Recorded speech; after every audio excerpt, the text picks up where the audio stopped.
Assalamu alaikum wa rahmatullah. Hopefully everyone can hear me on the screen.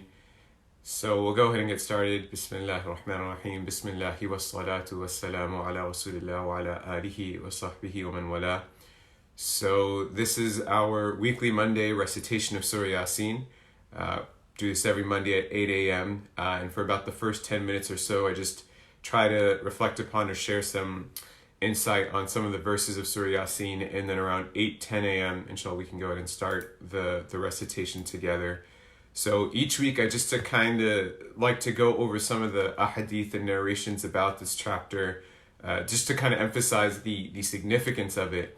I think Surah Yasin is one of those surahs that we hear about a lot, but in terms of significance, sometimes we're not fully acquainted with the value that's attached to it. So the Prophet sallallahu alaihi wasallam, peace and blessings be upon him, he said that everything has a heart, and the heart of the Quran is Surah Yasin, and that whoever recites Yasin, God records for that person the recitation of the entirety of the Quran 10 times over.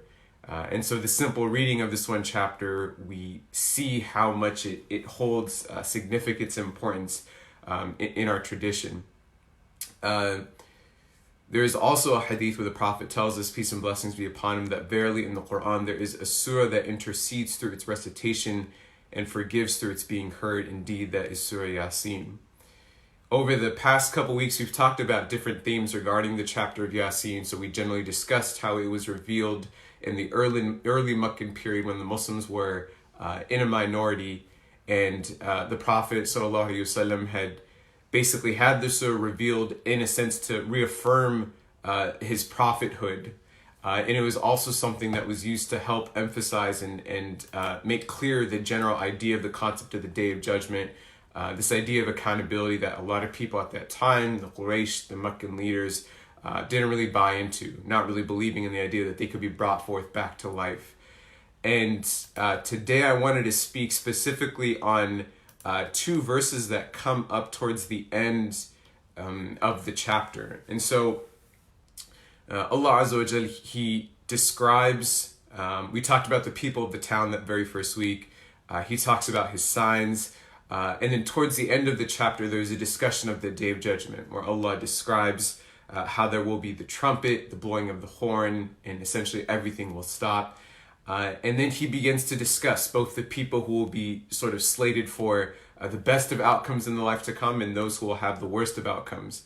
And then he presents a couple questions, and this is on starting from verse 65 through verse 67. So in verse 65, God, he says that on that day we shall seal up their mouths, but their hands will speak to us and their feet bear witness to everything they have done.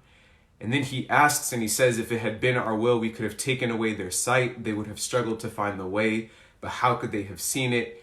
And if it had been our will, we could have paralyzed them where they stood so that they could not move forward or backward. And here, Allah Azza wa Jalla is presenting these scenarios as to, just the idea that did they not think that we as the Creator have the potential and the capability to do these things? And I think this is extremely timely when it comes to where we find ourselves today. SubhanAllah, it's quite heavy to kind of see the number of people. I think each and every day, especially if you're here in the New York City area, you hear of another friend or relative who has some sort of connection, or potentially they themselves have been afflicted by this virus. There's been the passing away of several people now, and we ask that Allah make things easy for them in the grave and makes them easy for them on that day. And I say all this because there is a certain point at which the ability for God to do what he so wills becomes clear, and the sort of dependency and the sort of reliance we have upon him and our weakness becomes clear. And I think now you see how behaviors change in light of how vulnerable we as a population, we as a human race are. So in this case, Allah talks about how we could have taken away their sight. If we really wanted to, we could have paralyzed them where they stood, right? And this is meant to kind of demonstrate that at some point when Allah will choose to, and if he chooses to, you will be completely helpless. And it's interesting to see what humans do when they start to see those signs, when they start to truly see God's decree. And I think right now it's been interesting for me in the work that I do at the American Civil Liberties Union, the ACLU, to see how a lot of the courts and our criminal justice system has been reacting now that such a severe sort of calamity has befallen like the entirety of the human race. So in the U.S. right now, as many of you may know, there's been this sort of additional push now across county courts, across state systems, to release people from jails and prisons, right? Because the fear is that as this virus continues to spread, if it spreads within our criminal justice system, it will, essentially lead to more people getting infected. And so now you see this huge push for people who are getting released, for low-level offenses, for nonviolent offenses, for things like having, possessing drugs. And you have people who, with underlying conditions, are being released. People are past a certain age who are senior citizens are being released. You see people who have only maybe a couple months left on their sentence being released. And it makes you think how, if it wasn't for this, now that they are being released under these circumstances, it makes you think about, well, what are the reasons we're holding them otherwise, if this pandemic wasn't happening? Do they really serve as a threat to society? Is this really something where they needed to be locked up or held in pre-trial detention because they couldn't afford bail, right? So the circumstances under which we find ourselves in push us to do things that maybe we wouldn't normally do, right? And in these couple verses, Allah is describing his ability as to what he could do, right? Because would that then compel man to do something different? If they really thought that God could take away their vision, would they then do something different? If we now see the pandemic affecting us in a certain way, will it now push us to reconsider how we treat parts of society, how we treat our quote-unquote low-skilled wage workers, how we treat our service workers? So those circumstances, right, we shouldn't need to have those circumstances placed upon us in order for us to think better, in order for us to do good, and in order for us to simply turn back to God or treat humanity with the sort of dignity that they deserve. And I think about this when it comes to a story regarding Pharaoh, because it also shows during extreme times how merciful God can be when someone in those extreme times will choose to turn back to God. There's a powerful story where, when the Prophet ﷺ, he's going through the night journey, Surah al-Mi'raj, he's talking to Jibreel alayhi salam. There's a hadith where the angel Gabriel, he says to the Prophet ﷺ that you should have seen me on that day when Pharaoh was drowning in the Red Sea, right? Now we know Pharaoh was someone who is arguably one of the most tyrannical rulers, in the history of humankind, enslaved hundreds of thousands, if not millions of people, killed newborns, fully oppressed, all those who are around him for the sake of being able to maintain power and authority. So this is someone who had no credibility or claim to any sort of salvation in life to come. And Jibreel alayhi salam is describing the story where when Pharaoh is drowning at the bottom of the Red Sea, Jibreel, he says that I went down to the bottom of the Red Sea to start kicking dirt into the mouth of Pharaoh, فَخَشِيتُ أَنْ يَقُولَ لَا إِلَهَ إِلَّا اللَّهِ, because I was afraid that he just might turn back to God and proclaim that there is none worthy of worship, no deity except God. And I find this very powerful because Jibreel, the angel Gabriel, is someone who knew God unlike anyone else, right? In the sense that he was a sort of intermediary in passing down revelation to the prophets, to the Prophet Muhammad himself, sallallahu alaihi wasallam, peace and blessings be upon him. And so Jibreel knew that in that extreme moment, right, if it took all of that for Pharaoh to realize that God actually existed, that at the bottom of the Red Sea when he's about to die, that at that moment he may have potentially then accepted God as his creator, Jibreel knew that God was merciful enough that he would actually forgive him. And it says something about even when we're being given all these sort of lessons, these sort of circumstances to which God is sort of warning us or pushing us to think more about our circumstances and how we live our lives, that he's still willing to forgive us through those warnings, right? Without having to fully take away everything from us or without having to fully challenge us or test us, right? And we ask that Allah Azza wa Jalla grants us that sort of insight to turn back to him without having to be tested or put under those tribulations. And so that is one sign, right, with Pharaoh, if he had chosen to and if he could, of course God would have accepted his forgiveness. And later on, Allah then says to the angel Gabriel, Jibreel alayhi salam, that, even if you had chose to, put dirt into his mouth or prevent him from saying La ilaha illallah. If he actually sincerely believed it in his heart, I would have forgiven him. Now, of course, we know he didn't, but even just that sliver of moment would have been enough for the most merciful of those who show mercy to show mercy upon Fir'aun.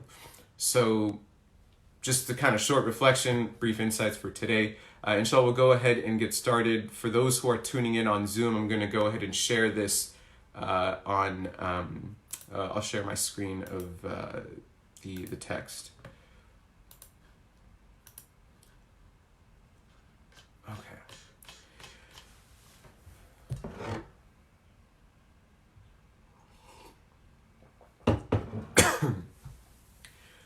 أعوذ بالله من الشيطان الرجيم بسم الله الرحمن الرحيم ياسين والقرآن الحكيم إنك لمن المرسلين على صراط مستقيم تنزيل العزيز الرحيم لتنذر قوما ما أنذر آباؤهم فهم غافلون لقد حق القول على أكثرهم فهم لا يؤمنون إنا جعلنا في أعناقهم أغلالا فهي إلى الأذقان فهم مقمحون وجعلنا من بين أيديهم سدا ومن خلفهم سدا فأغشيناهم فهم لا يبصرون وسواء عليهم أأنذرتهم أم لم تنذرهم لا يؤمنون إنما تنذر من اتبع الذكر وخشي الرحمن بالغيب فبشره بمغفرة وأجر كريم إنا نحن نحيي الموتى ونكتب ما قدموا وآثارهم وكل شيء أحصيناه في إمام مبين واضرب لهم مثلا أصحاب القرية إذ جاءها المرسلون إذ أرسلنا إليهم اثنين فكذبوهما فعززنا بثالث فقالوا إنا إليكم مرسلون قالوا ما أنتم إلا بشر مثلنا وما أنزل الرحمن من شيء إن أنتم إلا تكذبون قالوا ربنا يعلم إنا إليكم لمرسلون وما علينا إلا البلاغ المبين قالوا إنا تطيرنا بكم لئن لم تنتهوا لنرجمنكم وليمسنكم منا عذاب أليم قالوا طائركم معكم أئن ذكرتم بل أنتم قوم مسرفون وجاء من أقصى المدينة رجل يسعى قال يا قوم اتبعوا المرسلين اتبعوا من لا يسألكم أجرا وهم مهتدون وما لي لا أعبد الذي فطرني وإليه ترجعون أأتخذ من دونه آلهة إن يردني الرحمن بضر لا تغن عني شفاعتهم شيئا ولا ينقذون إني إذا لفي ضلال مبين إني آمنت بربكم فاسمعون قيل ادخل الجنة قال يا ليت قومي يعلمون بما غفر لي ربي وجعلني من المكرمين وما أنزلنا على قومه من بعده من جند من السماء وما كنا منزلين إن كانت إلا صيحة واحدة فإذا هم خامدون يا حسرة على العباد ما يأتيهم من رسول إلا كانوا به يستهزئون ألم يروا كم أهلكنا قبلهم من القرون أنهم إليهم لا يرجعون وإن كل لما جميع لدينا محضرون وآية لهم الأرض الميتة أحييناها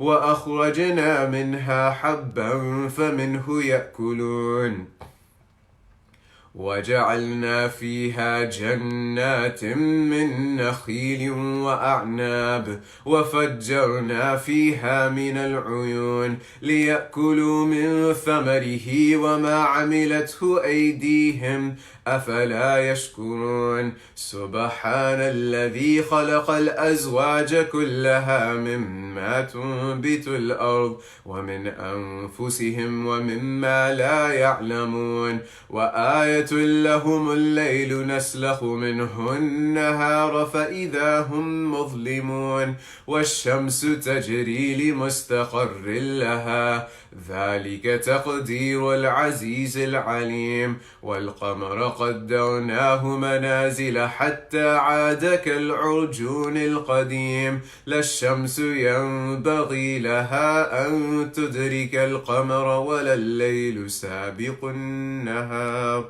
وكل في فلك يسبحون وآية لهم أنا حملنا ذريتهم في الفلك المشحون وخلقنا لهم من مثله ما يركبون وإن نشأ نغرقهم فلا صريخ لهم ولا هم ينقذون إلا رحمة منا ومتاعا إلى حين وإذا قيل لهم اتقوا ما بين أيديكم وما خلفكم لعلكم ترحمون وما تأتيهم من آية من آيات ربهم إلا كانوا عنها معرضين وإذا قيل لهم أنفقوا مما رزقكم الله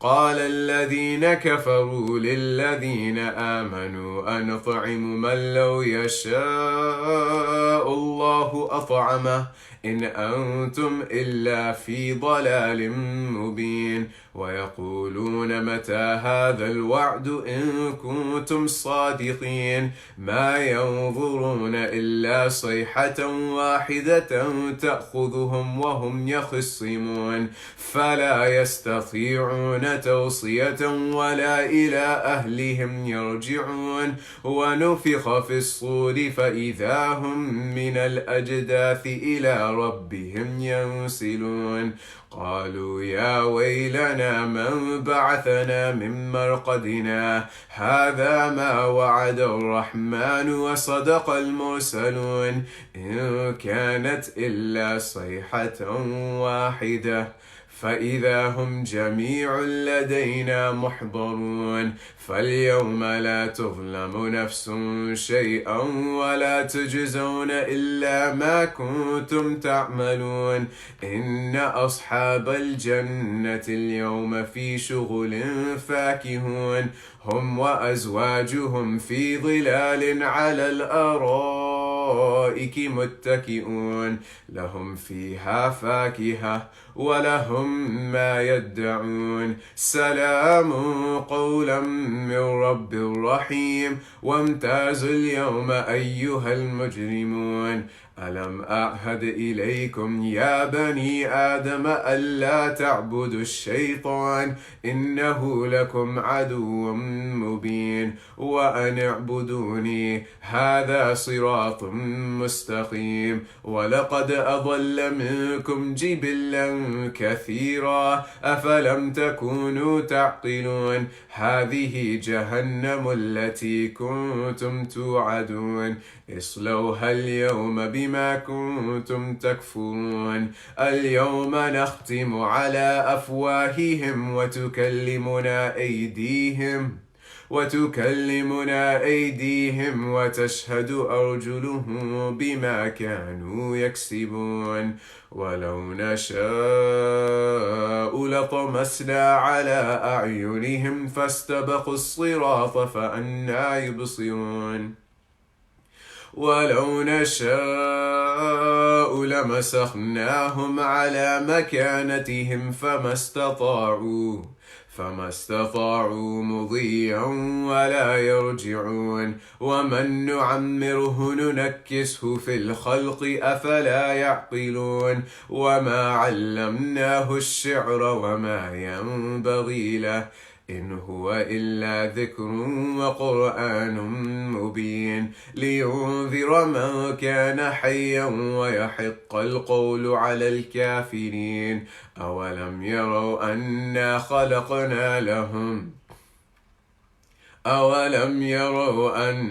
خلقنا لهم مما عملت أيدينا أنعاما فهم لها مالكون وذللناها لهم فمنها ركوبهم ومنها يأكلون ولهم فيها منافع ومشارب أفلا يشكرون واتخذوا من دون الله آلهة لعلهم ينصرون لا يستطيعون نصرهم وهم لهم جند محضرون فلا يحزنك قولهم إنا نعلم ما يسرون وما يعلنون أولم ير الإنسان أنا خلقناه من نطفة فإذا هو خصيم مبين وضرب لنا مثلا ونسي خلقه قال من يحيي العظام وهي رميم قل يحييها الذي أنشأها أول مرة وهو بكل خلق عليم الذي جعل لكم من الشجر الأخضر نارا فإذا أنتم منه توقدون أوليس الذي خلق السماوات والأرض بقادر على أن يخلق مثلهم بلى وهو الخلاق العليم إنما أمره إذا أراد شيئا أن يقول له كن فيكون فسبحان الذي بيده ملكوت كل شيء وإليه ترجعون. We'll just make a short dua before we wrap up. بسم الله الرحمن الرحيم اللهم صل وسلم وبارك على سيدنا وحبيبنا محمد وعلى آله وأصحابه أجمعين. اللهم أنت السلام ومنك السلام تباركت يا ذا الجلال والإكرام. اللهم أعنا على ذكرك وشكرك وحسن عبادتك يا مقلب القلوب ثبت قلوبنا على دينك. اللهم إنا نسألك حبك وحب من يحبك وحب عمل يقربنا إلى حبك. Ya Arhamar Rahimin, Ya Allah, you are the most merciful of those who show mercy. You are our source of strength, our source of peace, and our source of love. Ya Allah, we thank you for gathering us here today to be in the blessed presence of one another, to be reciting from and listening to your verses. Ya Allah, we ask that you accept our efforts, that you put barakah in this day, you put blessing in this day that we are about to embark upon, that you grant us the victory, the help, the light, the blessings of this day. Ya Allah, we ask that through the course of this day, you allow us to be the means by which someone is granted ease, the means by which someone is granted happiness and ease from their affliction, and the means by which someone is granted a greater recognition and consciousness of you. Ya Allah, we ask that for all those who are enduring difficulty from this virus, that you grant them ease. Ya Allah, for those who have loved ones who have passed away, Ya Allah, we ask that you grant them nothing but ease in the grave and ease on that day. Ya Allah, for those who are enduring the loved ones or the loss of a loved one, Ya Allah, we ask that you grant them ease from their affliction and let it be the means by which they are brought closer to you. Ya Allah, for those who continue to find themselves on the front lines of our grocery stores, in the hospitals, Ya Allah, those who are the people who deliver the sustenance to the most privileged in society, those who are our quote-unquote low-skilled wage workers, we ask that you grant them ease. Grant our doctors and our nurses ease. Grant our delivery workers and those who continue to work to attain a means of livelihood, we could ask that you grant them ease.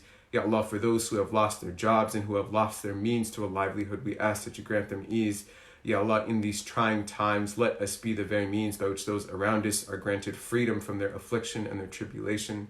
Ya Allah, we ask that you support all those who are struggling, and you grant us nothing but the best in this life and the best in the next. اللهم ربنا آتنا في الدنيا حسنة وفي الآخرة حسنة وقنا عذاب النار وصلى الله على سيدنا وحبيبنا محمد وعلى آله وأصحابه أجمعين. Ameen. Inshallah, then we'll tune in back next week, same time, 8 a.m. Eastern Standard Time. Okay, Jazakallah khair. Assalamu alaikum wa rahmatullah.